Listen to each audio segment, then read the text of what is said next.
৩৬০ আউলিয়ার দেশ বলা হয় আমাদের বাংলাদেশকে। তৎকালীন চট্টগ্রাম জেলা ছিল বৌদ্ধ ধর্মের অধীনে। পরবর্তীকালে ১৩৩৮ সালে সুলতান ফখরুদ্দীন মোবারক শাহ চট্টগ্রামে মুসলিম শাসনের সূত্রপাত করেন।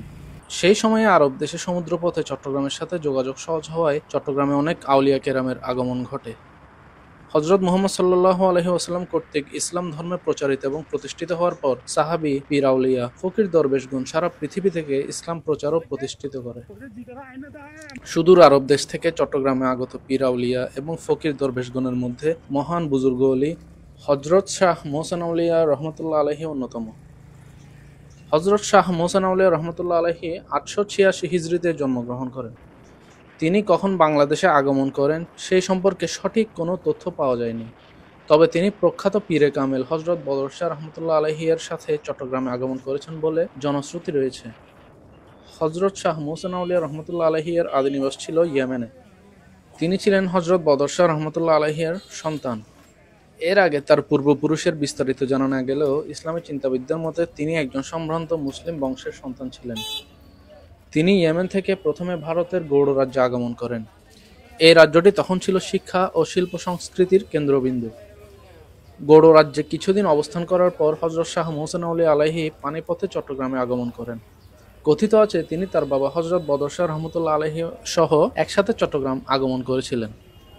তারা পিতা পুত্র একসাথে সাগর পথে চট্টগ্রামে আগমন করেন।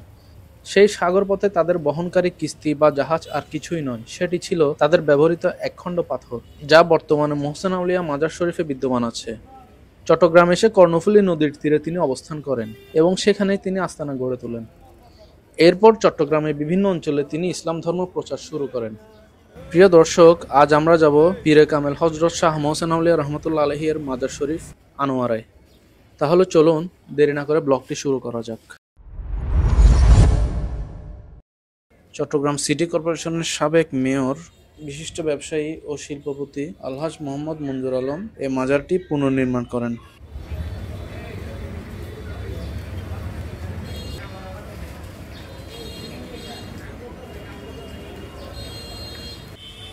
মাজারে আমার গাড়ি নিয়ে ঢুকতেই মাজার কর্তৃপক্ষের কিছু লোক আমাকে বাধা দেয় এবং তারা বলে মাজারের সামনে দিয়ে কোনো প্রকার গাড়ি চলাচল করে না। তাই আমার যদি গাড়ি নিয়ে যেতে হয়, গাড়ি হাঁটিয়ে নিয়ে যেতে হবে, এছাড়া আর কোনো উপায় নেই। এরপর আমি বাধ্য হয়ে আমার গাড়িটি হাঁটিয়ে নিয়ে যাই।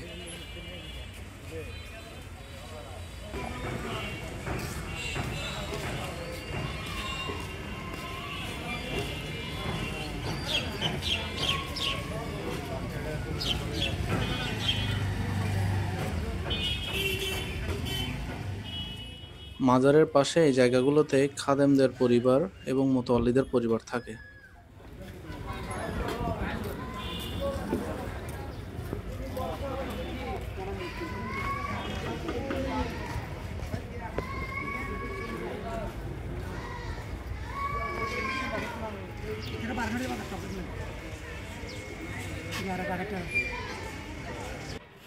দর্শক, এই মাজারের একটি বিশেষত্ব হচ্ছে মাজারের উপর কোনো ছাদ থাকতে পারবে না।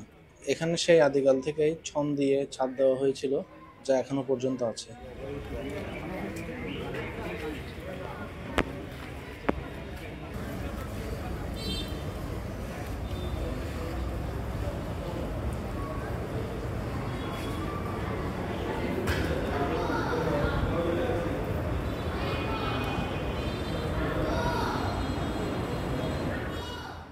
এখানেই শায়িত আছেন পীরে কামেল হযরত শাহ মোহসেন আউলিয়া।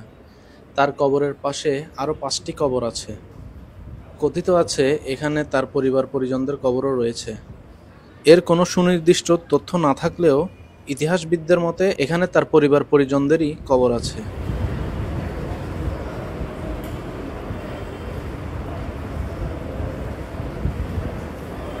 দর্শক, এই হচ্ছে সেই ঐতিহাসিক কালো পাথরটি, যেটিকে কিস্তি বানিয়ে অর্থাৎ তরী বানিয়ে হযরত মোহসেন আউলিয়া আরব সাগর থেকে চট্টগ্রামে আগমন করেন। কথিত আছে তার পিতা হযরত বদর আউলিয়া সহ তিনি একসাথে এই পাথরের উপর ভর করে চট্টগ্রামে এসেছিলেন।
মাজারে যাব আর ওরসের বিরিয়ানি খাবো না, তা কি হয়?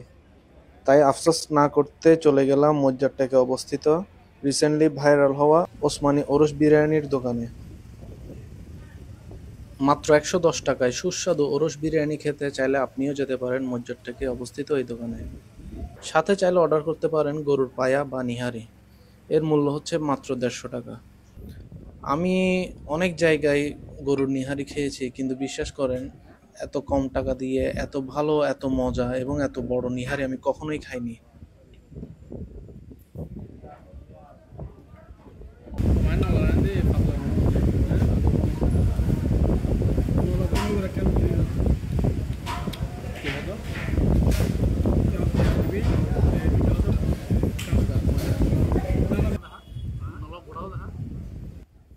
তো দর্শক, আজ এ পর্যন্তই।